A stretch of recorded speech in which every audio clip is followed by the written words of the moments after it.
Ladies and gentlemen, brothers and sisters, friends, and comrades, I hope you're doing well wherever you are. This is Kenyan Revolutionary for another evening session. Karibu, karibu, karibu. If you're eating, if you're sleeping, if you're awake, if you're get ready to go to work, if you're at work, if you're whatever the case is, and you got the notification bell that rings, bang, bang, bang, bang, that I'm on. Yes, I'm on. It's time to turn on, okay? So karibu sana. Ladies and gentlemen, brothers and sisters, friends, and comrades, I'm going to talk about something. I'm going to ask a very basic question today. It's not a complicated question.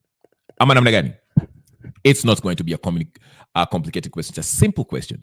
Is Rigathi Gachagua the new Raila Odinga? What do I mean by the new Raila Odinga? I mean, what do you mean? Is he a con man? Is he the people's, he's the most influential politician in Kenya as of right now?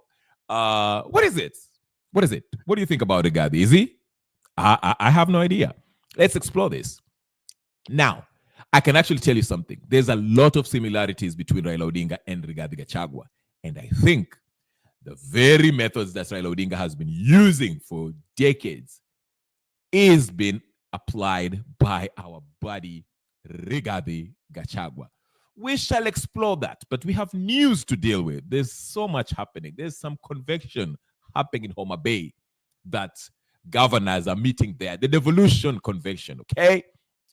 There's a bunch of them. There's another convention that is hosted by the Law Society or whatever, the president of Law Society or whatever, Kenya, at the Ambo Faith of the Ambo is hosting one where I saw Murgor and others, notable lawyers in Kenya who are attending there.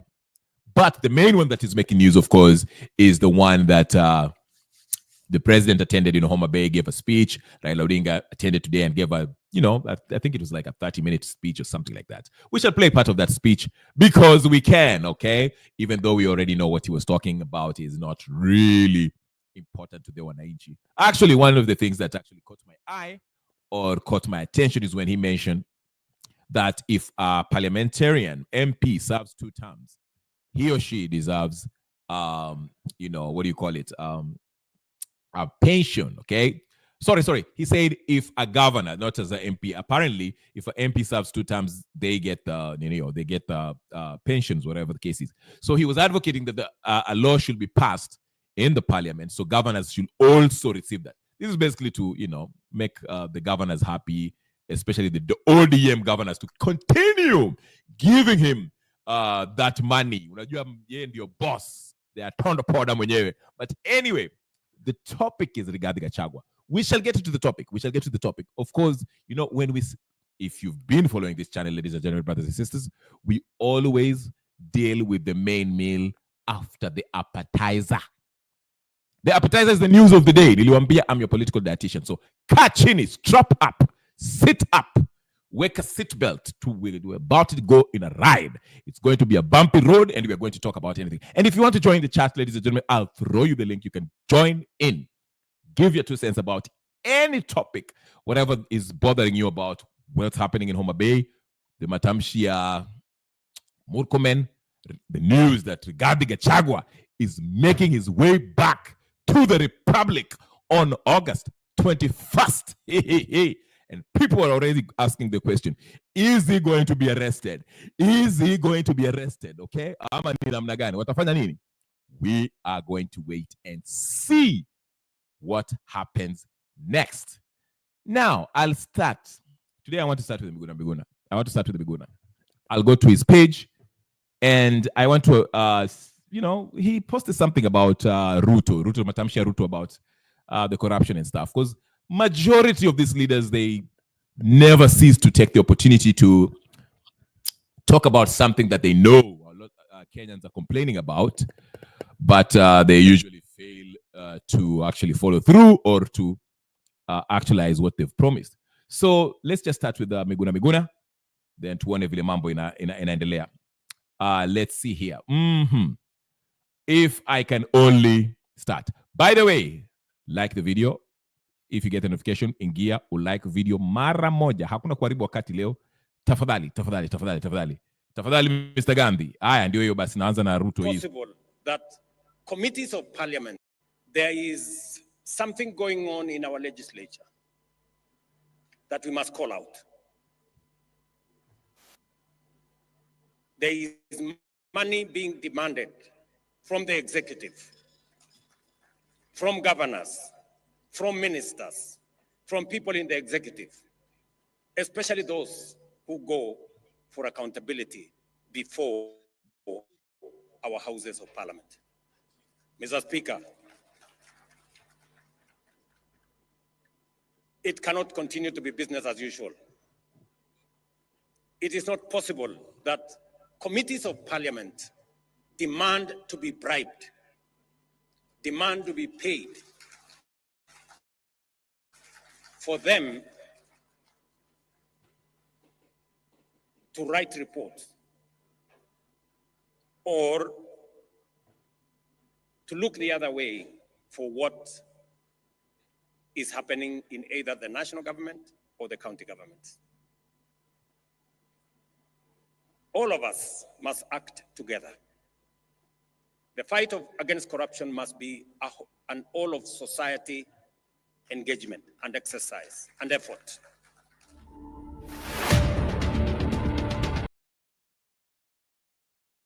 Now, that's a wonderful talk by Ruto, as usual. But Miguna says, Dr. Miguna says, why hasn't even one single MP been prosecuted for bribery? Because you are the emperor of bribery and corruption. Anyway, let's get to Ayatondo Poda, Konman mwenyewe, Raila, Firingenyi, Chwarida, intergenerational handshake connoisseur mwenyewe. Let's get to him. He had a speech that he gave. We're going to play it a bit. Then tutaingia kwa mada. Mada inakuja. Rigathi Gachagua. Is he the new Ayatondo? Well, he's not Ayatondo Powder, but is he the new Raila Odinga?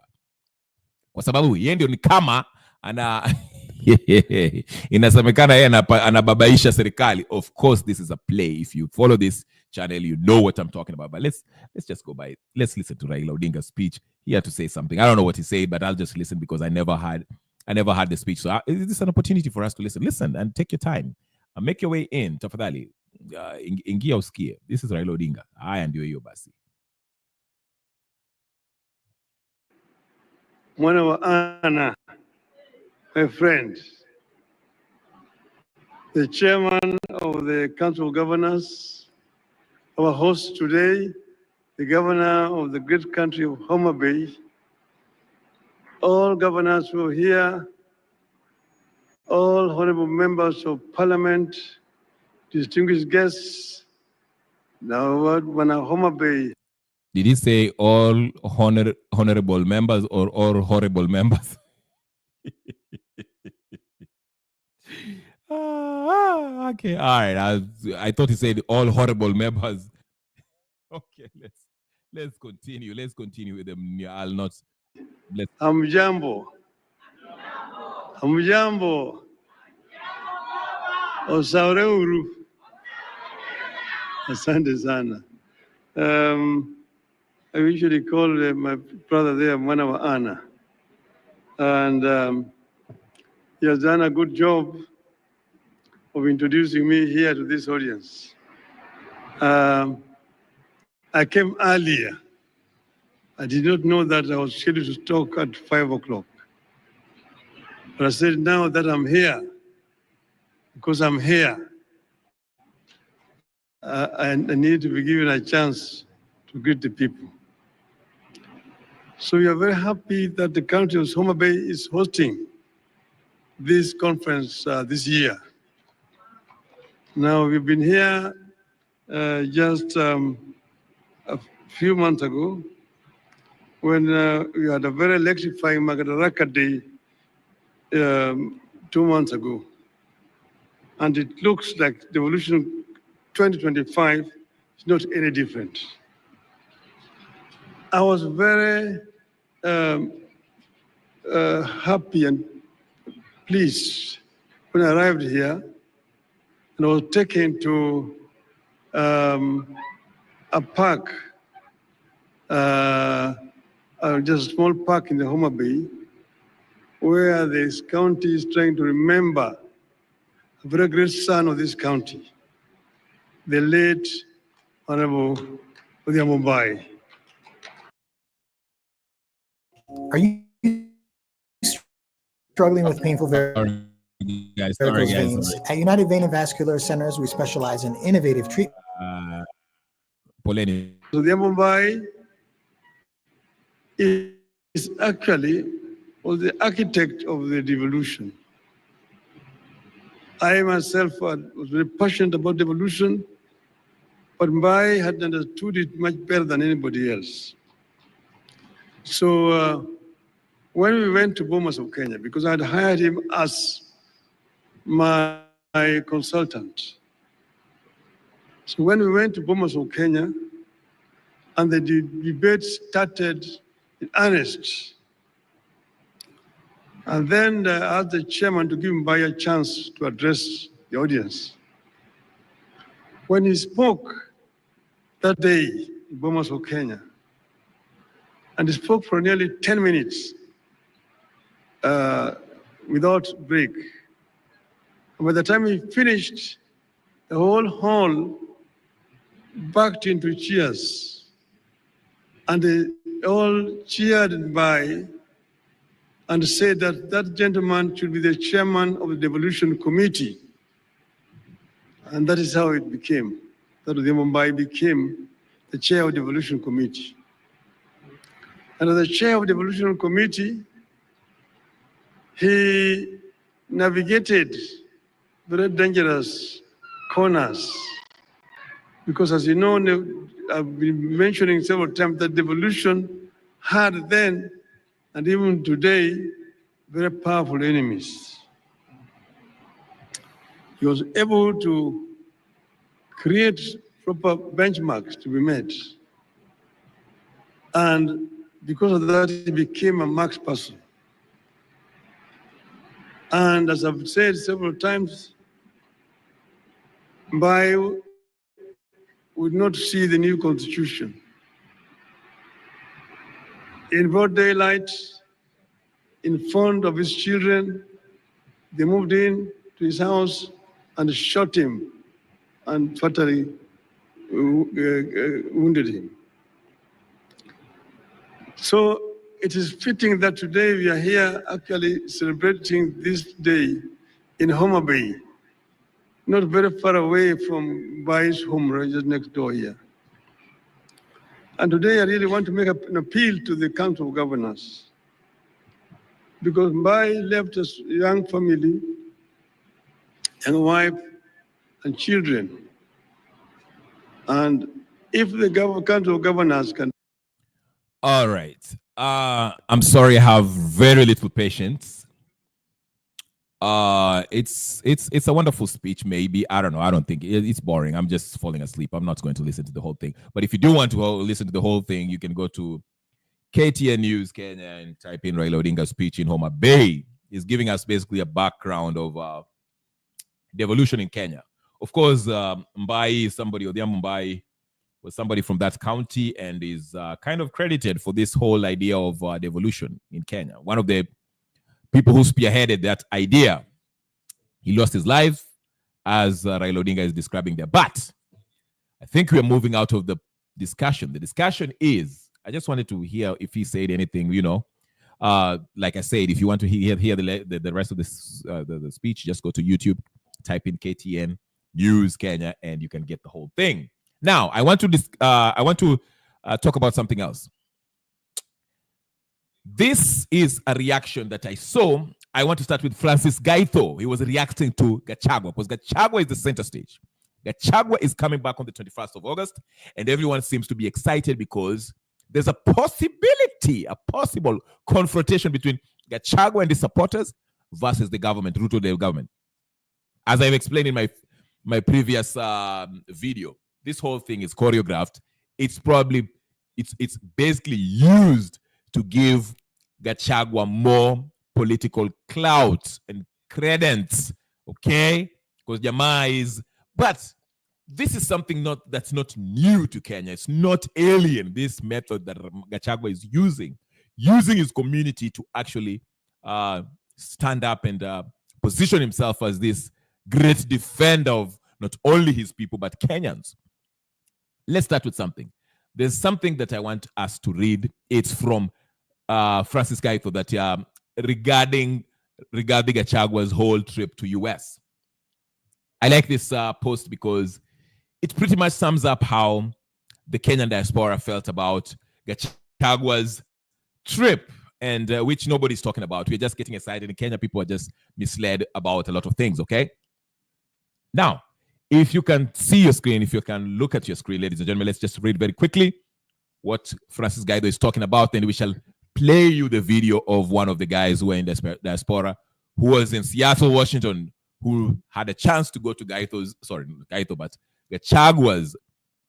Meet the People meeting, but he decided to go to the weekend's concert instead, and he will explain why. Now, here's what Francis Gaito basically said about Gachagua's visit. Just, wrote something about that. Let's read it. Look, can you see the screen, ladies and gentlemen, brothers and sisters?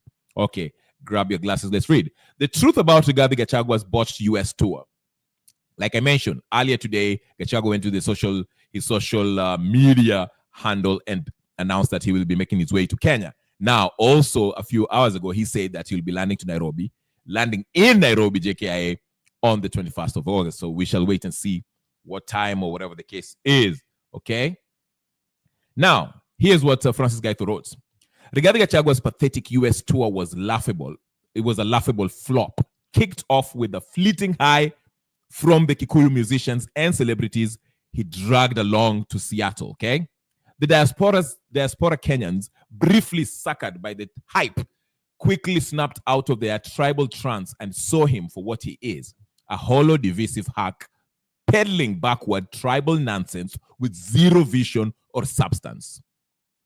His token promise of fake civic services or civil service jobs landed like a bad joke in a place where people face real challenges and crave unity, not his cheap, balkanizing drivel, okay?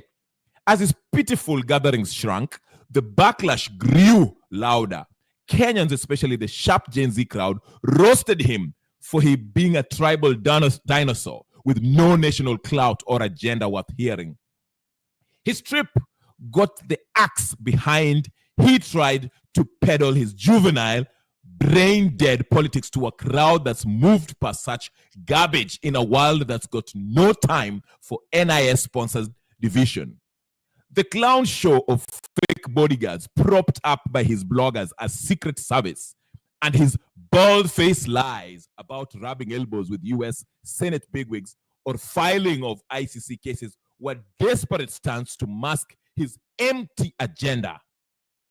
Gachagua and his so-called united opposition are washed-up relics, firing blanks at a savvy modern crowd that's done with tribal shackles and are tired and tired manufactured drama that keeps Kenya's political demagogues fat and happy. I think that's what happened. Then here's the video of this young man who was in Seattle, who had the opportunity to go see Gachagua, explains why Gachagua's visit was a miradi zenye zinakuanga hii place. Ifikie former deputy president of Kenya. Yani umekuja North America kupiga sera. Number one, sera yenyewe umeipiga na Kisapere. Hapo umeband. Utapigaje sera na Kisapere? Seriously. Na Kenya tuko makabila zaidi ya 40 hapa. Unapiga sera na Kisapere. Kwani sisi wengine au tujali? Sisi si wa Kenya. Unajipresent kama tribalist. Alafu unaambia watu ati utawapatia job ya ambassador. Falam gani anataka job ya ambassador? Na North America vile kubwa na vile imejaa na pesa. Ofisi haina pesa ya ambassador. Ama ambassador wananga form. Watu kazi yao ni kutembea kwa Walmart. Nani wenda Walmart? Rigathi Gachagua, tafadhali. Vile umekuja Amerika, alafu unadunda na private security. Wakenya anasema tuna hati ni special sijui nini security ya Trump. Mafala pekee ndo anaweza meza vitu kama hizo. Hakuna kitu kama hiyo Mr. Gachagua yenye unafanya. Ungekuja hapa kitu ya kwanza ungeanza kuonyesha watu miradi zenye zinakuanga hii place. Unajua kama ni story ya manufacturing, ungetembea kwa place ya manufacturing, uonyesha watu ni aje manufacturing inafanywanga hivi. Kama ni agriculture, unakuja unaonyeshwa places za agriculture inakaanga hivi. Kama ni tech, unaenda kwa places za tech, unaonyeshwa vile kunakaa. Unaona vile watu hapa wamedeal na alcoholism, vile watu hapa wamedeal na drug use, vile watu hapa wamedeal na unemployment na vitu kama hizo. Si tunakuja hapa kutuambia ati ni aje Kenya kuko hivi, Kenya kuko hivi. Hizi ile majuu ya kitambo. Sasa kuna internet, tunajua kila kitu in real time. Some of us know more than what you know. Gachagua umetupa mbao sana vile umekuja hapa kutongelesha Kisapere na kukosa kuja na plan. Ungekuwa na plan ya kuja hapa uje vile utaongea na sisi. Sasa wewe inafaa urudi home udili na mambo yako huko, lakini mambo ya hapa haujui kuongea na watu wa huku. Hapa Wakenya wako over 300,000 na umeshindwa vile kuongea na hao. Hata wenye unaongea na hao wanasherekea tu event, lakini wana serious note, they know very well unity ndio power. Hapa tunapigana na mzungu bana, tutambeaje mambo ya kabila? Mimi hiyo weekend yenye ulikam Seattle, mimi nilikuwa, lakini nilikuwa nimeenda kuona the weekend msanii alikuwa na perform. Singeweza kukuja hiyo round yako, alafu baadaye naangalia round yako iko na Kisapere pekee ndio inaongelea. Amenchoka sana pambao. Kuna vitu mingi sana hapa na so a youth mtu wako 18 25 mtu ana ni nini utakumwambia na hii tipi yako? Utaenda kumwambia nimeongelesha watu Kisapere na wamefurahia? The only people wenye zafurahia ni watu wenye wako tu na euphoria peke yake. Ati mimi naongea kabila fulani, nyinyi wengine kwendeni. Hiyo ni mbaya sana. Hiyo jaribu kutuingiza box, na hiyo box hatuwezi ingia my friend. Hiyo ni mambo ya kitambo. Sasa hii is a no. Kama kuna kitu yenye watu wanaweza faidika mtaani, it doesn't matter what tribe you are. Lakini kuja hapo unatogelesha na malugha, unatuambia vile lugha sijui iko wapi, sijui ati Wasapere ndio sijui the highest people, sijui wako na pesa nini. You are wrong. Hiyo ni uongo. Buda, usidanganya watu. Tuulize sisi ndio tutakwambia nani ndio ako na pesa. Anyway, here's my take. I want to give you my take here. Rigathi Gachagua is Raila Odinga in the wrong era. I'll explain what I mean. I'll say again, Rigathi Gachagua is Raila Odinga in the wrong era. We can draw parallels between Raila and Rigathi. Rigathi, if you start with Raila Odinga, let's start with Raila Odinga. Raila Odinga, how did he come up? This guy, you know, of course, he had a head start because his dad was Oginga Odinga, of course, okay, one of the founding fathers, so to speak. So his name, you know, people, the Luos loved Oginga Odinga. They felt like he was the face of the Luo nation, especially after his squabbles, verbal squabbles, political squabbles with Jomo, who sidelined him, and he became the opposition, and later Moi, who also he fell out with. So people kind of felt him, okay? And he earned his respect because, you know, he was looked at as the founding fathers up until his death in 1994, okay? Raila Odinga also did his thing during his time. You know, okay, there's this story about him being serving time in jail in 9 years without trial for the suspected failed coup d'etat in Kenya. But that story, I don't know. It's kind of murky. I don't know if it's really real or not. But regardless of whether it's real or not, that's the perception people have of Raila Odinga. They feel like Raila was on the right track back then. But after 1997, we can see some conmanship, which kind of gave us an this vibe that this guy Kumbe, he has been part of this Moi colonialist agenda since the beginning. He was propped up as the face of the opposition, okay?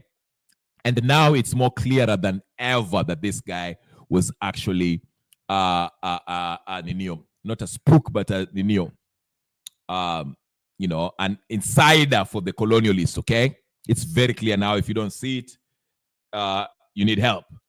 Now, Rigathi Gachagua is trying to do what Raila Odinga did, okay? First start by endearing yourself with the people of your community, okay? And he's doing a good job at that. He's shamelessly, wherever he goes, he's making sure that the agenda is the people of Mrema. Those are the people that we should worry about than anybody else on this planet Earth. So he took that kind of talk to the US. And unfortunately, that was a bad move, okay? Because like that gentleman I've explained, some people went there to actually listen to Gachagua, because some people, to some extent, felt sorry for him when he was unconstitutionally taken out of office as the deputy president. So they wanted to hear him to see if he has anything just beyond this one term, my cousins, the usual bullshit that he usually talks about in his meetings. So that's why some people actually went to listen to him. But unfortunately, I mean, if you go to to listen to a former deputy president who seems to be a firebrand of the day, firebrand politician of the season, and he starts by talking in Kikuyu, which is his native language. Nothing wrong with that. But again, the problem is the people of Kenya came to see you. It wasn't just a Kikuyu event. Now, I can understand that Kikuyu event that he went to later on. That's understandable. But when you go to a hall and you're taking questions and you're addressing the nation, you're addressing the Kenyans in diaspora, speaking in Kiswahili or English will help, because there are people who don't speak the language. And that was a huge turn-off for a lot of diasporians, okay, so to speak, okay, Kenyans in the diaspora, okay. They felt like this guy, kumbe amekuja hapa tu kuninio, to extend his tribal nonsense. What you fail to understand, that what works in Kenya does not necessarily translate well when you go to addressing Kenyans in other countries, okay? Because these are people who have seen, okay? They see the both sides. They understand how Kenyan politics works. They understand how politics works outside of Kenya. They know what prejudice, tribalism, racism, and other kind of, politics that ostracize a certain group or marginalize a certain group. They know the pain of it, okay? And Kenyans in the diaspora, even though hata sisi pia tuko na mashida zetu, we kind of have, to some extent, pia tuko na niyo, but we for the most part, we support each other. We tunakutana kama wa Kenya, tuko na umoja, okay? When it comes down to it. Tukifika Kenya na tukiingilia siasa, then okay, there'll be a division there. But here in diaspora, mtu akiwa na shida, hata kama ni Waweru ama Otieno ama Mogaka ama Mumo, if they have death in their family, people of all mabeste wako diaspora, watakuchangia na they'll help you out when you're facing an for the most part, not in every case, but for the most part, okay? So ukijaribu kuleta hiyo siasa ya Kenya, hiyo ya ukabila hapa, it won't have the same response, positive response that you feel that you are hoping for, because these are people who have witnessed systems that work, witness what it feels kukua marginalized, or to be the minority, or to be an immigrant, or to be you understand. So that's why a lot of people don't buy into this Gachagua thing, okay?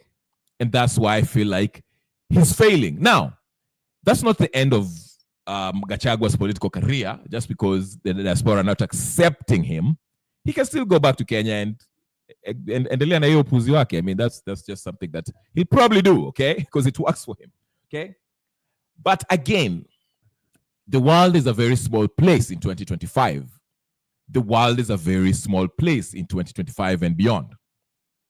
Just like the gentleman I've said, and I've also said this in numerous occasions, that tuko na info. Kila mtu, I mean, I can, some people in Kenya, and I can break the news for them now and be, hey, hii ndio imefanyika saizi hapo huko Kenya. And they're like, huh? Why? Because they have internet, there are people who have they have social media. Everyone is everyone is a news reporter. No. Everyone wants to tell their story. That's the beauty of this information age. Everyone wants to tell their story. So if there's a political story that is breaking or is happening somewhere, whether it's in Muranga, Kisumu, Kajiado, Kiambu, whatever the case is, somebody will post it. Okay? And we'll consume it and we'll talk about it. Na tutaichambua. So trying to use those methods za Raila zile alikuwa anazitumia kitambo, trying to endear himself to the Luo people. Raila, again, he was lucky because of his last name. His dad, people liked his dad and he inherited that. Then people looked at him as somebody who paid the cost to be the boss. Ati alienda akakuwa tortured for 9 years huko ninio. So people kind of felt like that's why he had a national support. The lawyers felt like, this is a person. Of course, his mom is a lawyer, so that also helps. Then his influence. Network kitambo. Now akina Fred Gumo moving up to Langata, to Nairobi. So the lawyers and Luo's voting bloc has always been together. So you see, he built his network long way before the internet era. Okay. So even though sasa hata saizi ameishiwa because Raila technically, if you look at Raila, ile political clout imeisha. I mean, he's playing this conmanship anajaribu hapa pale. It's not working. But he knows he's on his last, round of conmanship. He's no longer relevant. Hata ukiangalia your speech, people are listening with no enthusiasm. Okay, no one is excited about listening to him. I mean, they know this is a passing cloud. Huyu jamaa amemaliza. He's at the end of the race, of his race. Okay, political race that is speaking. I don't know when he's going to die. Only God knows. But I'm just saying, physically you can see ile energy hana. When he's speaking, he's mumbling. He has to find words to describe what he wants to talk about. His cognitive sharpness is lost, so he's on his way out, and that actually affects how people view you. It can affect if people vote for you or not. Even his supporters, ni wale tu ambao wanalipwa, are the ones who are still there, but majority they're not feeling him. Unaona? So the mistake Gachagua is making is using Raila's methods in the 21st century. You cannot just be a tribal leader. Yes, you can, but it cannot translate nationally to get national influence. Yes, utakuwa a name, a household name, because the media is in a ninyo jina yako every time you are making these exchanges with Nani. But after that, what do you have, Gachagua? That's why, and to make it worse, most of these people, they run away from their past. They try to run away from their past. They don't want to face their past. When that young girl was asking her questions, Gachagua alikuwa anajificha chini ya desk. I mean, he almost melted. He had nothing to respond. You understand? So he has nothing beyond the one time, my cousins and all that stuff. That's just about it. That's it. That's it for him. One time, Ruto is bad. Raila ni conman. Tutawashinda 2027. It's not sellable. No one is buying it. I'm sorry. Some people will, of course. You have the backing of the youth from Mount Kenya. But outside of that, what's there? Maybe, okay, Matiangi. Because Matiangi, okay, wakisi watakupigia kura kwa sababu Matiangi effect, whatever the case is. You understand?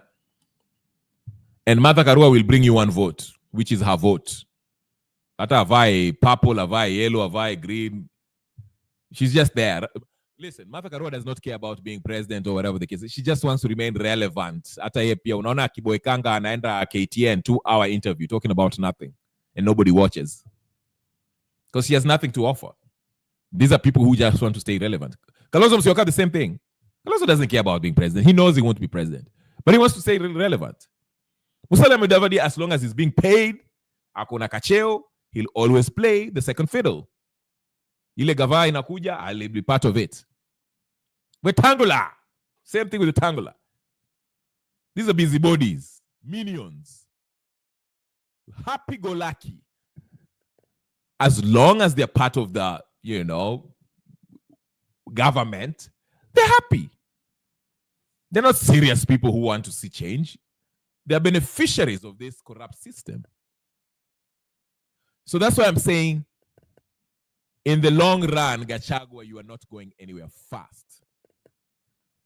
And soon we'll see it as we did. Ndio maana na mimi nasema, yes, the media is propping him up. And like I said, on the 21st, if that's the date that, of course, that's the date that he announced that he's coming back. Easy madrama. Ruto akienda tume majeshi watia gasao mashabiki wako wakikushika wakupeleke DCI. This will be political drama that will excite the Kenyan people as far because we have been programmed to enjoy political drama. Unasikia? We've been programmed to enjoy political drama.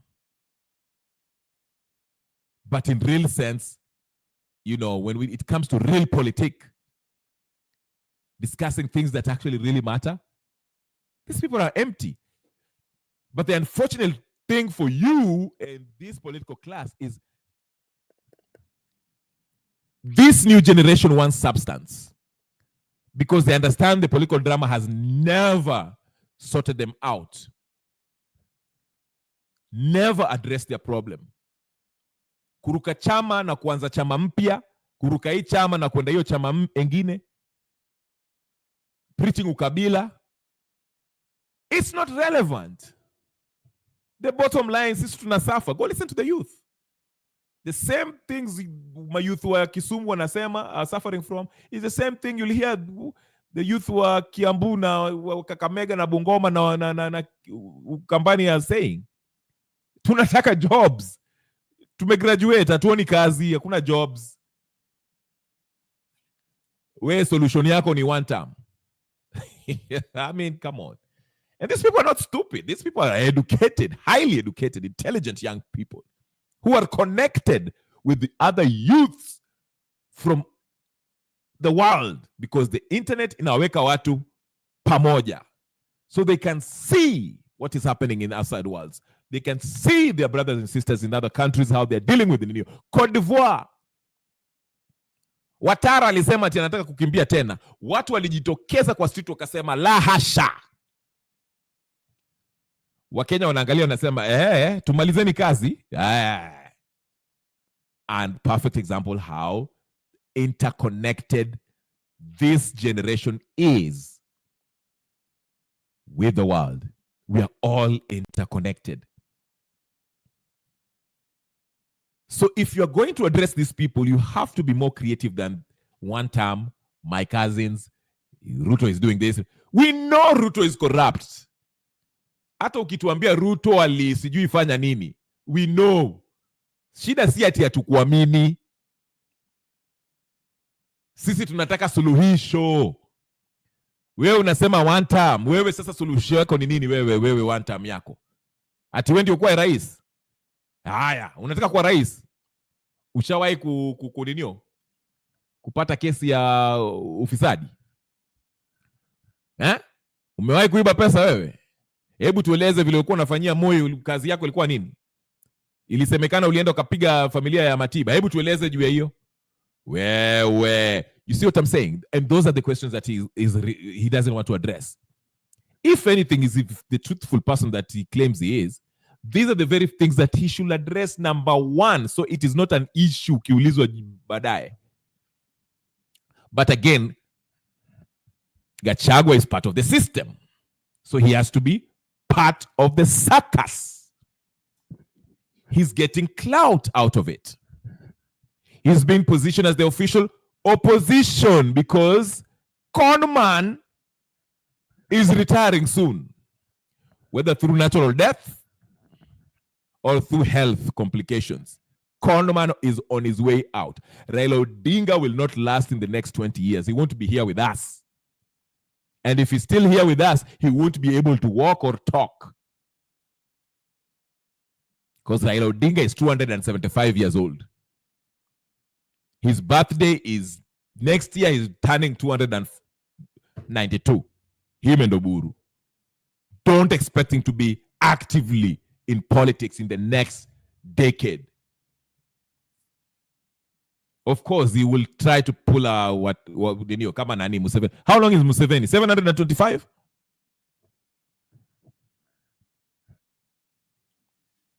But that era is coming to an end. Tunaimaliza.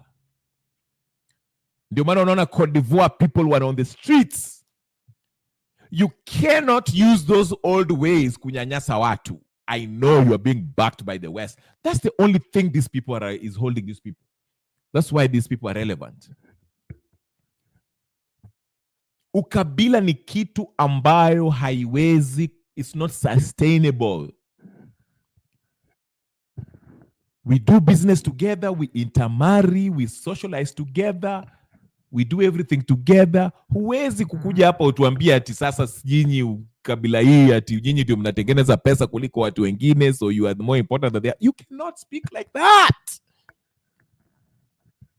You're not going to go anywhere with this kind of rhetoric. I'm sorry. There's no two ways about it. You're not going anywhere.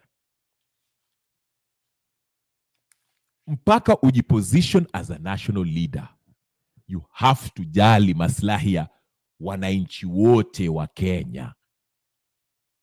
But the media is doing a good job propping up this con man from Wamunyoro, whatever the case is. Mr. Dorcas, as Oscar Sudi calls him. They're doing a good job. Hii sarakasi will give him political clout. Lakini nasema hivi, this is what I want to tell you. Because everything I've predicted about nani, huyu Gachagua is happening. Santa wambia another political prediction. As we approach 2027, if you are going to ever get there peacefully, Gachagua's campaign will crumble because there's nothing of substance that holds them. They're only banking on Ruto's fuck-ups. Excuse my French, but I'll tell it that it is. They're banking on Ruto's fuck-ups. Fine, in a political arena, when you're running against your opponent, of course, it's good to highlight the mistakes that your opponent has made. That's not a problem. But also, people will ask, okay, we have to go farther than that. What do you have to offer, Mr. Gachagua? Like I said, Gachagua is the new Raila. The unfortunate part is that he will not last. Raila was able to last for those years because we were not as interconnected as we are now. Alianza ile era hata internet tulikuwa tujui ni nini. Information was not rapid as it is right now. People are more educated than they were then. Sisemi they were stupid, they were just not, they did not have information. Information is power. I'm a knowledge. But it's only knowledge, it's only powerful if you apply it. And these young folks want to apply it because they're looking at what you're saying and how you're conducting your politics and studying the history of that kind of politics that you are espousing, and they're telling you this has never worked, it will not work, so we are not buying, we are not boarding. Unasikia Gachagua? You had the wonderful, actually Gachagua, you had a wonderful opportunity of being being somebody, the next whatever. You had a wonderful opportunity, ukweli. Ulete useme vile nani vile walikutoa wewe, ungekuja uanze kusema put out your skeletons mwanzo. If you want to be cleansed, address your skeletons first. Sema mimi nilifanyia Moi, I was young, I was dumb, nilifuata Moi hivi, nikajua Moi kumbe alinidanganya. Address hizo ukora zako ulikuwa unafanya. Zile vitu ulikuwa unasema siku za jenzi, address them. But I'm not here to give you advice. Because I know you are part of that. Hizo regimes are ujinga. You are part of the problem. Ama namna gani? Haya. Sawa. Haya. Abdinasir also said something very new. Before I go to that, there's something I wanted to play here. It's a short new about the central banks. We have a central bank in Kenya. Sini unajua? Na niliwaambia Central Bank of Kenya is what? It's a private entity. It's not answerable to the Kenyan people. The Kenyan people. Okay? Hawezi kuita, is it Tuge who is still the governor of Central Bank? Or ama ni nani? They can't tell him and able to show us the books. They can't. Here's the thing. I want to show you a short ninio. Tuangalie as we continue with Gachagua. Sijali Gachagua sana. Gachagua is, by the way. New York Fed and the Fed are both shareholders. They became shareholders. If you look at the group of people who meet through the BIS. What's that? BIS is the Bank of International Settlements, and it's the central bank of central banks. Where is that located? It's in Basel, Switzerland. It has 63 of the most powerful central banks as its members, and the New York Fed and the Fed are both shareholders. They became shareholders in 1994. In one sentence, what's the purpose of the Bank of International Settlements? Okay, so there are two things you need to know about the Bank of International Settlements. I'm not sure my brain's big enough for this, but keep going. It is. It has sovereign immunity. What does that mean? It's above the law. It's its own country. Right. It's its own country. It has its own police force. And essentially, other than one of its staff being in a car accident or, minor things, no one has the legal authority to move against it. Number two, it can move money and hold it on its bank, on its balance sheet and manage money secretly. If I want to steal 21 trillion from the US government and park it on the balance sheet of the BIS, it can move it anywhere in the world and it can keep it on its balance sheet secretly. First of all, where does its power? Like, who empowered it to have sovereign immunity and the right? It was created after World War I, and it was created in theory to manage the reparations of the German government. But if you read the real history, it was because the Bank of England and the central bankers wanted an entity that had sovereign immunity. Yeah, you might be wondering, why am I showing you that video? I'll tell you in a quick second. We have central bank. By the way, go do your research. All the countries that do not have a central bank, they are under attack militarily and sanctions, i.e. Russia. Okay? Wana shida na US. Kwa nini? Hawana ile central bank ambayo inakuwa control na hizi these Rothschild organization. Okay? Just an example. You might be wondering, why are you telling me these things? I'll show you why they are telling you these things. Tulia. We want to go beyond Gachagua kidogo. Gachagua is part of, ndio nilikwambia, wakina Gachagua, these are minions. These are actors put there. Gachagua, Ruto, Raila, Uhuru, all these people. These are minions used to carry out the globalist agenda. I know it's too much for some of you, but so this is an example of what they're doing in Africa and Kenya. We are coming to Kenya. Tuko Kenya bado. Niliwaambia this is about international news as it relates to Kenya. Sindio? Haya, tulieni. Sikizeni vijana. Just listen to me very carefully. And you.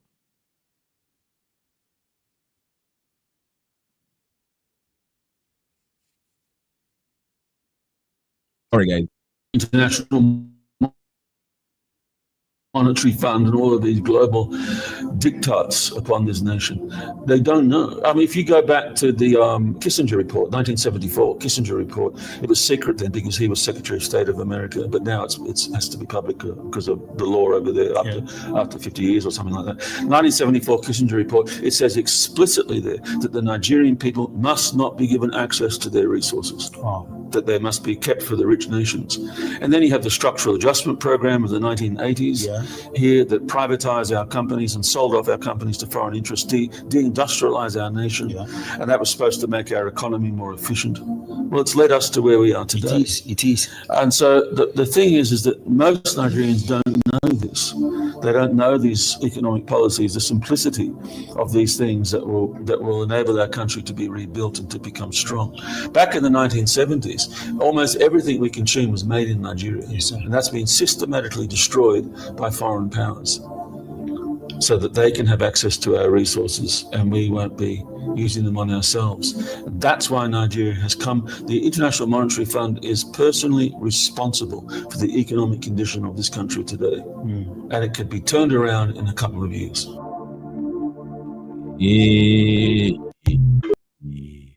That is not only in Nigeria. Remember, in the 1980s, Moi also went through the IMF, the Structural Adjustment Program, SAPS, as they call it, by the IMF, recommended by the IMF.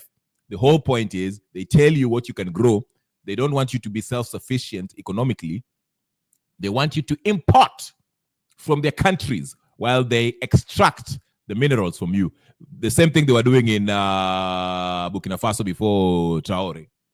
Walikuwa nachukua extract gold na diamond na copper na mambo ingine, wanaenda wanaiprocess huko France. Then after it has been processed, wanna keep some of the gold, majority of it, and they come back and sell it back to to Burkinabes. 10 times the price of how much they extracted it. That is what they're doing. So this is not, nomesikia hapo akisema, he quoted Henry Kissinger saying that Henry Kissinger explicitly said Nigerians should not be let to have access to their own resources. Hi, Brother Benson, I see you. Comment section. For those of you who don't know Brother Benson, please go check him out in his YouTube channel. He talks about Kenyan politics, and he has wonderful discussions there. So go up there and subscribe, share, like, comment, and do all the good stuff. Let's get the same thing. It's so funny that he says the structural adjustment program. It was going on during the 80s, if you're old enough, during Moi regime. That's the whole point. Okay? Hizi si mchezo ambao zimeanza juzi. Hizi maninio. And our wonderful Senator Hamida Kibwana, who actually I've had interaction with her on X, liked several of my posts, was celebrating her birthday at what offices? Let's tell me. Kibwana. And watu walimwingilia kweli kweli. Senator Hamida Kibwana. There you go. Kasema happy birthday to me mbele ya ofisi ya IMF. Kibwana Hamida, I'm a little bit disappointed with you. Hata ungejificha upige picha useme happy birthday to me mbele ya McDonald's ama kitu. Lakini IMF jamani, Miss Hamida hapo umenoa. But you know, I'll shout you out. Shout out to Miss Hamida kwa sababu you should be loved kwa EXO. I'll spare you. I won't go hard on you, okay? Happy birthday, by the way, Senator. Kujanga hapa hivi uongee hata kidogo. I know people in the Senate comment section were saying hautarudi kwa you'll not be voted back. Nzio Kimuli, who I think I follow him. He said treason is serving a foreign entity instead of your own people. The IMF is who you serve. We shall remember. Yeah. So Hamida, next time usipige picha huko kama mbele ya IMF. Tafadhali Mr. Gandhi. I hope I'll tag you on this. But happy birthday, Hamida. Pole. Don't do that mistake again. Please. Not around here. Usifanye hivyo. Tafadhali. But anyway, so that is the part of it. Now, why am I saying these things? Let me show you why I'm saying these things, okay? Tutarudi najua kuna wengine wanataka kuzungumza mambo ya Gachagua. Msijali, tutarudi hapa. I'll tell you why we say these things.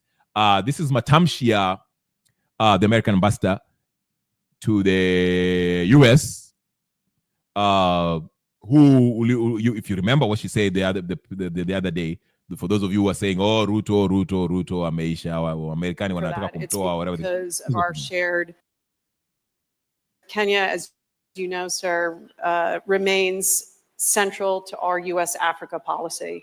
When we do something in Africa, we do it in Kenya first.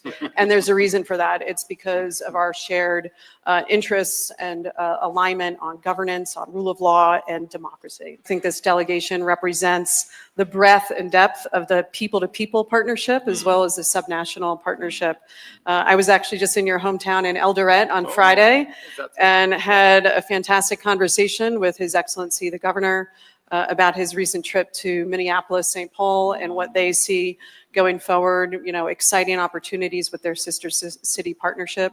So the embassy will always stand ready to support states and cities, et cetera, who come to visit us, because our interest is really shared prosperity for Kenyans and Americans alike. The fact that we are engaging both at the national level, at the state and county level, brings into the equation a greater, appreciation of what needs to be done jointly, and appreciate that you have chosen Kenya as part of your, footprint around our continent.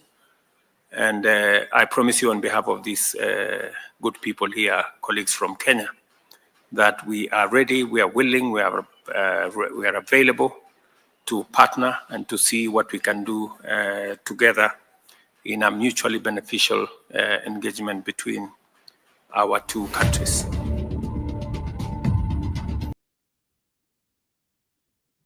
Haya, maneno ni haya.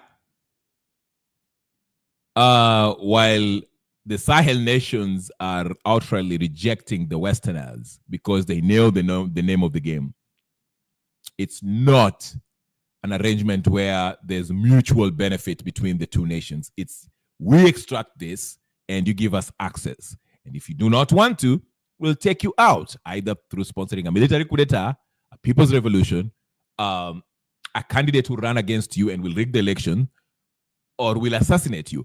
Which one do you want, Mr. Ruto? The lady basically said, it's a shared interest of prosperity. Unaamini? I'm breaking down to you to show you that these people are nothing but actors. Hawa kina Ruto, Raila, Gachagua. Okay? Mnanielewa? Nataka mnielewe hivyo. I know some of you know about that, so some of you do not. That's exactly why I'm showing you this. Nataka niwaonyeshe hizi vitu ndio muelewe. It's good. Images also help. Ukiangalia video alafu you connect with what I'm telling you. Ndio maana naambia, don't be so don't fall into this whole narrative that Gachagua and Ruto are actually enemies, or Uhuru and Raila, Uhuru and Ruto. No. Their boss ameongea. They have to work together. Ndio maana nimeonyesha hiyo. Alafu you have these actors like the Sifunas and all this. Now those are now internal politics. Okay? See, there's two ways about it. Not two ways, but two ways to actually address these problems that you see in Kenya. It's two-layered. Kuna ile internationally through because if you want to diagnose a problem, you have to look at the root cause of this problem. If you look at the Kenyan problem, that exchange between Ogola and Samuel Kasmuel, the first thing you have to do is diagnose the problem. And through the process of diagnosis, unaangalia shida, unaangalia imeanza wapi, imetoka wapi. Now it can take us back to 1963 to angalie why, what, why, when, what. Then you listen to what's happening in Ruto, unasema, Why is it? Isn't there a pattern? Okay? A pattern that is consistent, that every leader, every head of state that has been elected or not elected or have imposed on us, okay, president, they have similarities. There's already corruption, tribalism, extrajudicial killings, failure to obey the law, wananyanyasa wananchi, economy is tanking. You see what I'm saying? There's those elements. Then you ask yourself, why are they consistently evil? Then you listen to what they say and who is really influencing their decisions, and you come to the conclusion that there's some external forces, these international bodies, communities, IMF, World Bank, and the countries that actually put pressure on these leaders to take the measures that they do. Okay? So, once you've diagnosed the problem and you understand that Ruto is a stooge of the West through the tools that the West use, like the IMF, World Bank, then you can draw up a solution based on your understanding of what the problem is. Daktari cannot just come and try to cure you, give you medication if he doesn't know what is ailing you. He has to run some tests. He has to find out. Kama uko na tuberculosis, hata kuchapa shindano ya tetanus, he will not operate a surgery on your legs. Kama uko na TB. Kama uko na homa, he will not operate on your brain, surgery on your brain, if you have common cold. Okay? So, if we have recognized that Ruto, who has refused to respect the Constitution due to the pressures from the West, okay? I mean, that is part of it, but also Ruto is responsible because him as the head of state, he has to make a decision whether the people come first or he has to serve his puppet masters and serving his stomach. And clearly, he wants to serve his stomach and his puppet masters. So how do we deal with somebody like that, the state like that? We have to do what? Take back power as a people. Okay? That's the first step. We take back our power.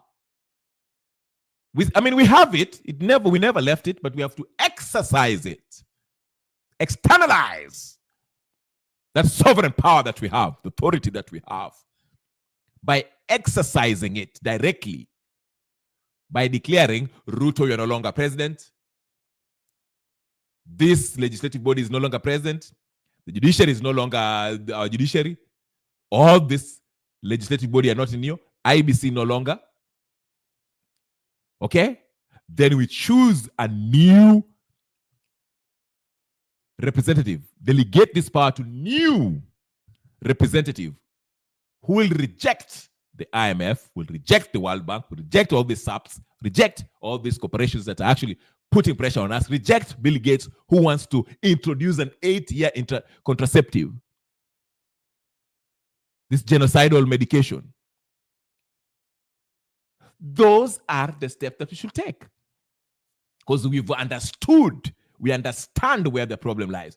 Just like the Burkinabes and the Sahel nation, they understood very clearly that the West were influencing the puppet that was in place. So what did they do? They took power.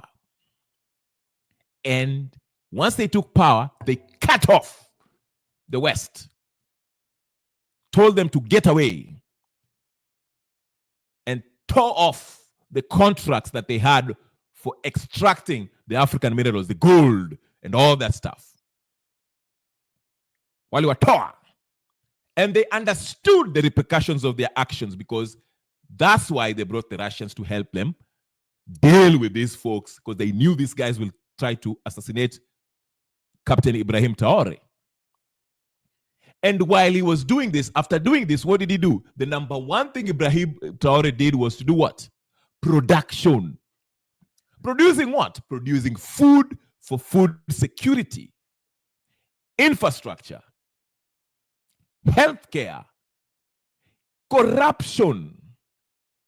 Because you're not going to have development if you still have corruption. Because if you still, ukiwacha corruption iendelee, you are not going to produce anything because these people will still steal. That's why you see Kenya, tuko kama Kenya. Pesa inakuja lakini inaibiwa. So where is the development? You understand? So he dealt with corruption and increased production so that Burkinabes can be food secure. Security, because your sovereignty can only be protected if you have the capability of protecting yourself. Okay? So the number one was security. The order of things. Security. Secure your borders. That's why Ibrahim Traore and the Burkinabes, they were fighting the terrorists that were being sponsored by the French on the northern area of Burkina Faso. Destroyed them. Secure the border. Okay? Kicked out the French. Kicked out the Americans. Kicked out the British. Then they took a hold of their gold mine, copper mines, and everything else, their food supply. The nonsense that IMF were telling them that, oh, you can't grow corn or you can't grow potatoes. Told them, F off. We are going to grow what we want and what we need. We shall export what we want and what we need, and we shall do business with whomever we choose to do business with. You're not going to tell us what to do. And that's why they don't like the Sahel nations. They are trying. I just saw the Malian general almost got assassinated by the French because they're standing to be independent. So how about the Kenyan context? Okay, we are not hoping for the army to do what Burkina Faso did, Ibrahim Traore did, but we can have a civilian version of that. Fire Ruto,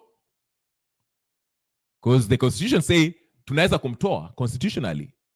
We are the sovereigns. Tutoe Ruto, seme Ruto, kazi yako imeisha kutokea leo. Shuka! Toka! Same thing with the legislative body. Same thing with the judiciary. I just saw Martha Koome today complain about the judiciary. The president intimidating the judiciary, or whatever the case is. She gave a speech. I wish I would play it here. I'll find it, actually. Same thing. Take that. Then we choose the people that we want to delegate this power to, people who are not as scared of kuuliwa na wabeberu. And once they take power, we make sure the number one thing is to secure security from terrorists within and terrorists outside. Enemies within and enemies outside. Once we get secured, increase production. Before you increase production, deal with corruption. Because the corruption is in the top of the list in Kenya, why Kenya is not developing. Corruption number one. Kama uliiba, unanyongwa. Tunakupatia 30 days urudishe kila kitu ambao umeiba. Kutokea Kenyatta family, Moi family, na wengineo. Kebake, kila mtu. Ruto, Uhuru, rudisheni kila kitu ambao mliiba. Na tunapatia 30 days murudishe. Usiporudisha, guillotine, committee. Tena tunakunyonga Uhuru Park. Na tunakunyonga kama tunacheza reggae. Unanyongwa. Corruption. After dealing with corruption, we've secured the land. We've secured tumesha deal na corruption. Haya. Increase production. Tuna production so that we can be food secure. Ile pesa ambayo tumerecover from these corrupt leaders, tunajenga nao ma bridges, roads, infrastructural development. Na tunafanya biashara na wale watu tunataka kufanya biashara nao. Increase the capacity. Hizi ma industries za ambao zilifungwa tuna revitalize them and they'll be nationalized. Hakuna ati sijui mtu sijui, hakuna hata Safaricom nationalize it. Mpende msipende. Ukisema ngwe ndegwa, ukisema ngwe committee.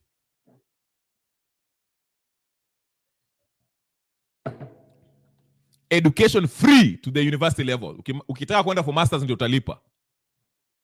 Na nyinyi walimu wote nyama profesa ambao kuna PhD mingi huko sijui Australia, USS, sijui wapi, rudini.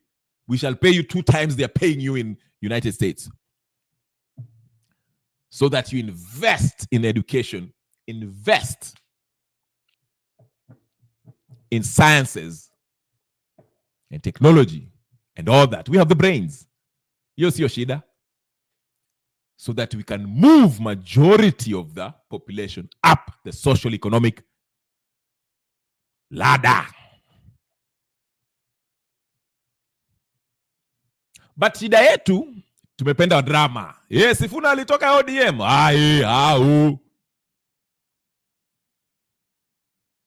Gachagua anarudi 21st. Gachagua. Simba mwenyewe. Gachagua is the only man who can deal with Ruto and Raila. Agwambo Thiringenye. Ruto Tenga 2 term. Wengine 1 term. Drama ben drama. Instead of concentrating on things that actually can help you. Hata wale watu walikuwa wanazungumza vizuri, hebu tuangalie drama nyingine. Wacha niwaangalie drama nyingine. Si mnataka drama? Haya, mimi nitawapatia drama so you can understand. Na hizo ndio vitu zinaenda viral. Mnataka drama. Haya, drama nyingine ndio huyu. Si huyu ndio alianza kusema mambo ya Munyoro hapa. Haya ndio huyu.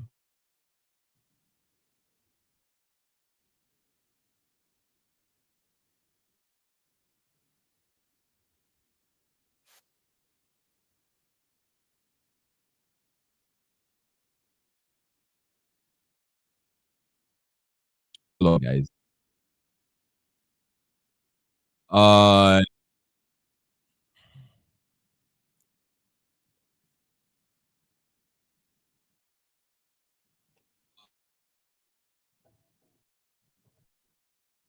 Okay.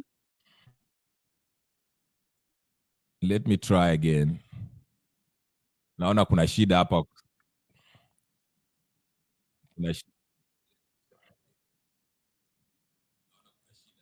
Okay, hold on. Hold on, guys.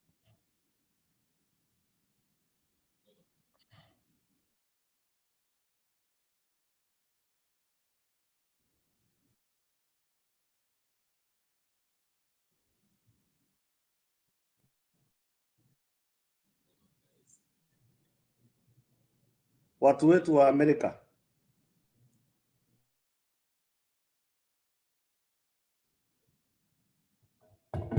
Mtu ananichezea. That's right. Na usitumie ukabila mambo. Nataka uangalie ile state ya kwanza alishuka. Analyze mambo yake pole bila haraka. Tukiwaambia huyu mtu ni mkabila, huyu mtu sio kiongozi, huyu mtu akuimbichiwa bure na MPs, huyu mtu akuimbichiwa bure na senators, huyu mtu au kataliwa na viongozi wengi wenye walikutana na yeye bure.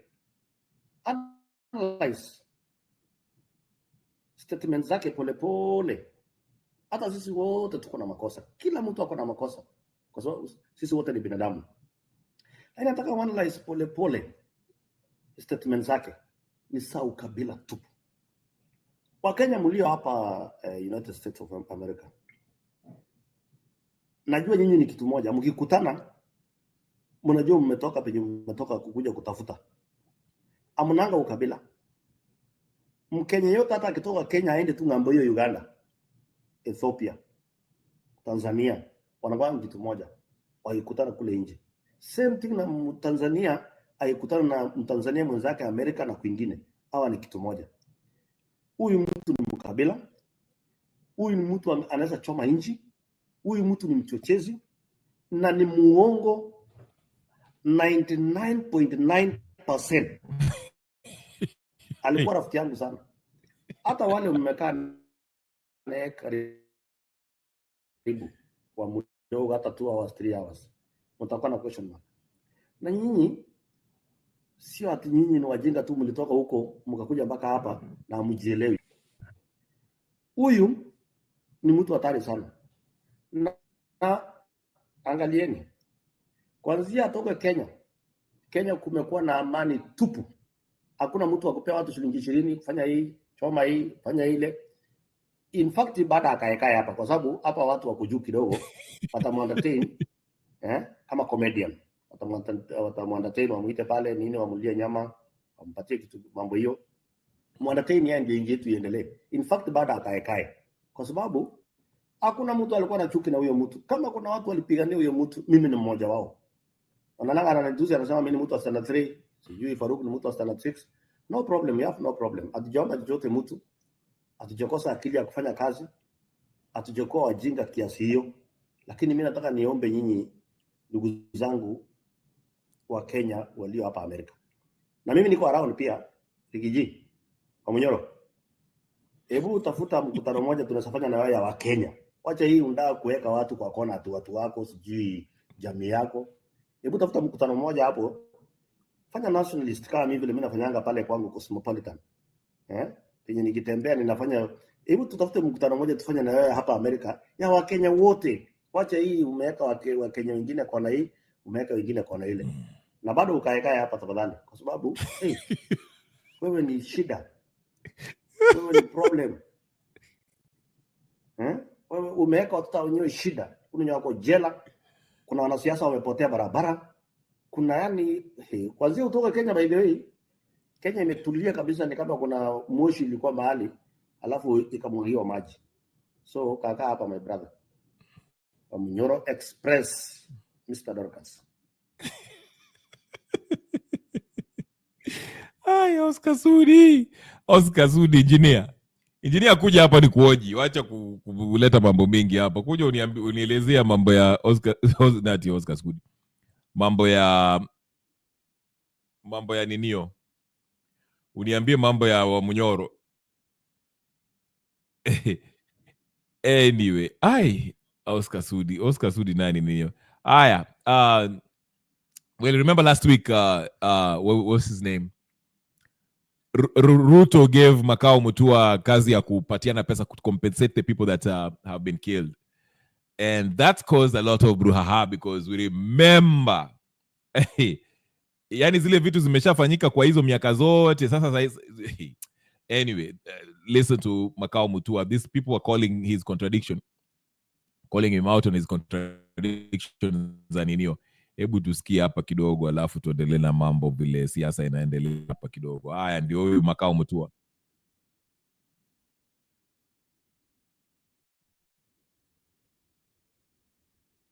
And on fire. I mean, how credible is it, Jeff, that Mr. Kenyatta could sit there and suspend or ask for the suspension of various high officials, including cabinet secretaries, and yet his numero dos is number 2, Mr. William Ruto,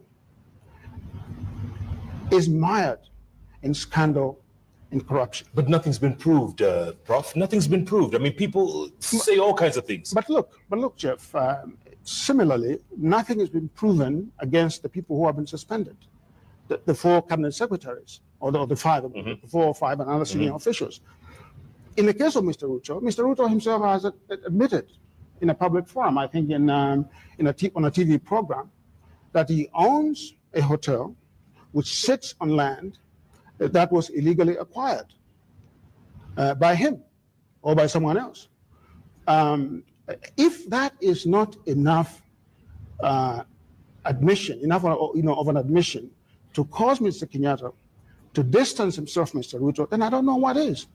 You cannot credibly govern a country when you lack ethics, when you have no integrity, when you are being accused right, left, and center of land grabbing. I mean, there was a case, as you know very well, in Western Kenya of a particular piece of land, I think that belonged to a Mr. Muteshi, in which, by the way, Mr. Ruto was found to have illegally occupied. And I think the court ruled in favor of Mr. Muteshi. So there is, in fact, evidence that he grabbed someone's land. in the past. Okay. You know, so the point I'm trying to make is that Mr. Kenyatta cannot claim to credibly fight corruption if his number two, his number two is himself mired in corruption. Okay, but to come back to that television interview that he gave, Yes. he said he owns part of the hotel that you're talking about. He owns Yes. part. He didn't say he's the owner. He has interests in it. Well, Jeff, you cannot be half pregnant. You're either pregnant or you are not. On matters of corruption, you are either sitting on land or owning a piece of property on land that was legally acquired, or you are not. Okay, we're not talking about percentages. The fact of this particular hotel. And Mr. Ruto, by the way, if he wants to show us that he owns a very small part of the hotel, let him produce the documentation about how many shares he owns. Let him come forward. But as a leader who every day talks about corruption, he's prancing, all around this country, going from rally to rally, from funeral to event to public event, saying that Jubilee is going to fight corruption. Is he going to fight himself? I want to take a break, Prof, and talk. When we come back, I want to talk about why you hate these people so much. You hate them, man. And when you look on the other side, if you look across the aisle, is CORD any better? The word hatred is unknown to me. I differ with them. You dislike? I call them out. Okay, just for the record. I critique them. I don't hate them. Okay, just for the record, just say yes. President Kenyatta, just say it for me. Just for my ear. Just put down $20,000. Put down $20,000 here. And you'll say, and out of the word. What word? In brackets. What word? All right, so there's Macau Mutua a few years ago. You see this merry-go-round? And I like what George Banks, whoever wrote this, posted this. He actually broke down Macau Mutua's hypocrisy. He wrote here, let's read very quickly. In the High Court of Public Opinion, the people versus Professor Macau Mutua. Submissions for the prosecution. I appear today to prosecute not merely a man, but the idea that one can drape themselves in the robes of constitutional sainthood while wading knee-deep in the cesspools of hypocrisy. The accused, one Professor Macau Mutua, has presented before this public platform and solicited irrelevant and inadmissible an anecdote from some 7 years past, wherein he alleges that a Kuru court approached him in dire financial straits, threatening to expose his decrepit character unless aided. Fellow Kenyans, I'm compelled to ask, what nexus does this private matter have with the constitutionalism? Is this the res gesta, whatever what is, of a legal scholar, or the gossip column of a political pamphleteer? Count one, perjury of principle. The accused has, on the public record, sworn before the altar of opinion that he could never work with one William Ruto. Before that, he proclaimed he would never work with Uhuru Kenyatta. But like a moth drawn irresistibly to political flame, he did precisely what he forswore. This public court must conclude that his personal constitution contains no entrenched clauses, only emergency amendments for convenience. Count two, abuse of legal eminence. Instead of advising on constitutional fidelity, the accused has chosen to engage in public character assassination of a private dispute, thereby reducing the nobility of the legal profession to the theatrics of street quarrels. Count three, complicity in constitutional erosion. While seated in advisory proximity to a regime known to trample the constitution with enthusiasm of a stampede, the accused has maintained a studied silence, save for the moments when it is politically expedient to speak. This, fellow Kenyans, is the very definition of selective outrage. In mitigation, Perhaps the accused will argue that he is merely setting the record straight, but in truth, he has merely set his credibility ablaze. Prayers to the court, to the public court.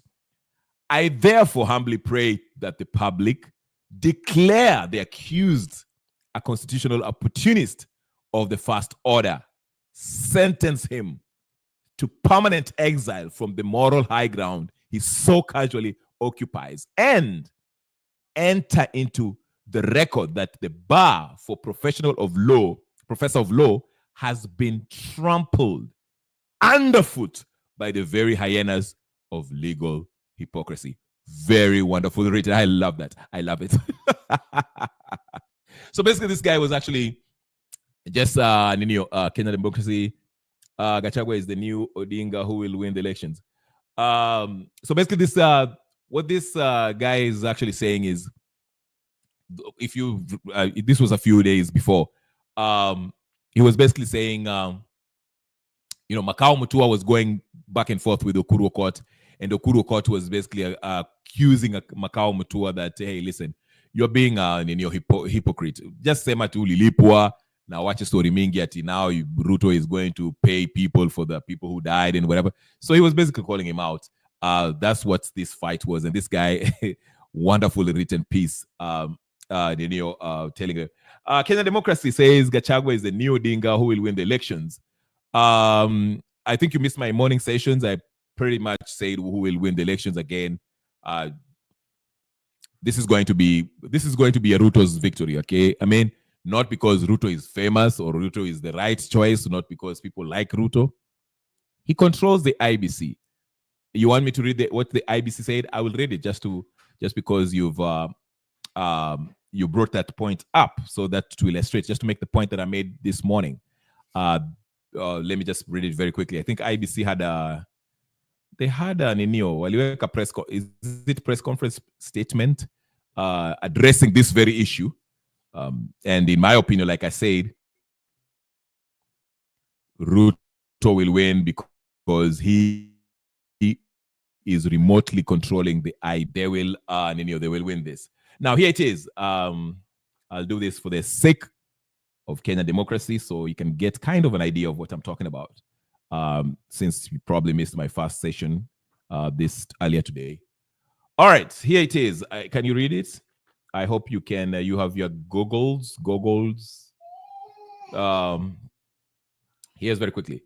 Press release, Mombasa, Kenya, Wednesday, 13th August 2025, subject clarification of the 90-day constitutional limit for by-elections. The Independent Electoral and Boundaries Commission, IBC, has noted public concern and varied interpretations regarding the 90-day timeline for conducting by-election as provided by Article 104,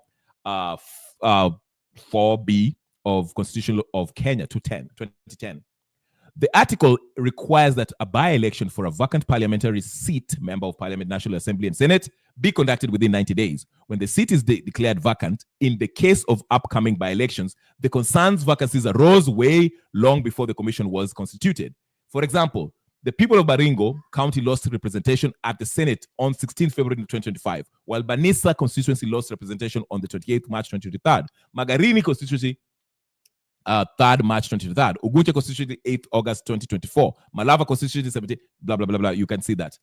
The commission is therefore operating under extraordinary circumstances for these by-election. In arriving at its decision, the commission was guided by the provisions of Article 259, which offers guidance where constitutional timelines have lapsed. It allows flexibility in reckoning time where circumstances require, and where no contrary intention is expressly stated in the Constitution. Moreover, Article 259(1) requires that the Constitution be interpreted in a manner that A, promotes its purposes, values, and principles, B, advances the rule of law and fundamental rights of freedoms, C, permits development of the law and contributes good governance. What I'm basically trying to say here in not so many words is that they are arguing that the 90 days of voting in or replacing a representative had lapsed because they gave an example of Banisa constituency, Ugunja, and all this. It happened before the commission was constituted. And I say this in the morning session or the earlier session that I had today or yesterday. I can't even keep up. I say that the very people who delayed this process of reconstituting the IBC are the very people who are actually remotely controlling this IBC and actually handpicked the commissioners who are giving this statement. Okay, because like I said, to his credit, Ruto was ready to constitute the IBC, but the Azimio folks walikataa wakasema ati they have to have a say in picking the commissioners, and that's what delayed the whole thing. I remember the High Court ruled and said that this NADCO thing, this delay should not be happening. They should reconstitute the IBC. It is not about political expediency, but it's all about following the constitution. But ODM went to the streets, wakapiga makelele, wakakuwa na NADCO, and it delayed the whole process. And now that's why the 90 days lapsed. Now that they passed the law without our consent, illegally, they have a law in place. We have a constitution, IBC. The people want they want to have a representative. Some people want to recall their representative. IBC is giving us, nyingo jeni paka 2027. This is basically what they were saying. There's a second part to it. I don't know if you need me to read it, but it's very short. I'll read it for you so that you can get what I'm saying. Here it is, independently, whatever. In the line on these principles of commission considered both legal and logistical realities, notably, many polling stations are located in schools, which are in session during the initial 90-day period. Conducting the elections during school terms disrupts learning and limits access to polling centers. It is also important to note that the Constitution does not prescribe specific timelines for by-elections to fill members of county assembly MCA vacancies. The Commission affirms that the 90-day period would apply under normal and ideal circumstances. However, due to the unique situation at hand, the timelines for these by-elections have been set in full compliance with the Constitution and its guiding spirit, which is a bunch of baloney. I explained. They're saying that they cannot conduct these polls in schools because these polling stations are usually are conducted in schools, and it will interrupt with the session, whatever the case, which is baloney. I mean, you can do this on Sunday when people are not in school or whatever. It's a one-day ordeal. You can do it, but it's a bunch of nonsense. Like I said, this IBC is being remotely controlled by Raila Odinga and Ruto. So to answer your question, Kenya Democracy, I'm simply saying this. Yes, Gachagua might have the popular vote or whatever the case is, but Ruto has the IBC. Again, Joseph Stalin, it is not the people who vote that determines the winner. It is the people who count the vote are the people who determine the winner. So, hey, take it as you will. You might be a Gachagua person or not, or whatever the case is. It's a good question. Like I say, 2027 is settled. Stop it. The only way is revolution. Ruto ataendelea. These people are new. But nice question. Anyway, guys, up to end of the year. Nice seeing you guys. Kenya Democracy, Brother Benson, and everybody else who've been listening. I'm out. I have to leave it there because time is of the essence. So I'll see you tomorrow or this weekend or whatever the case is when I see you. Like, share, subscribe, do all the good stuff. I'll see you guys next time. Peace and blessings. I'm out.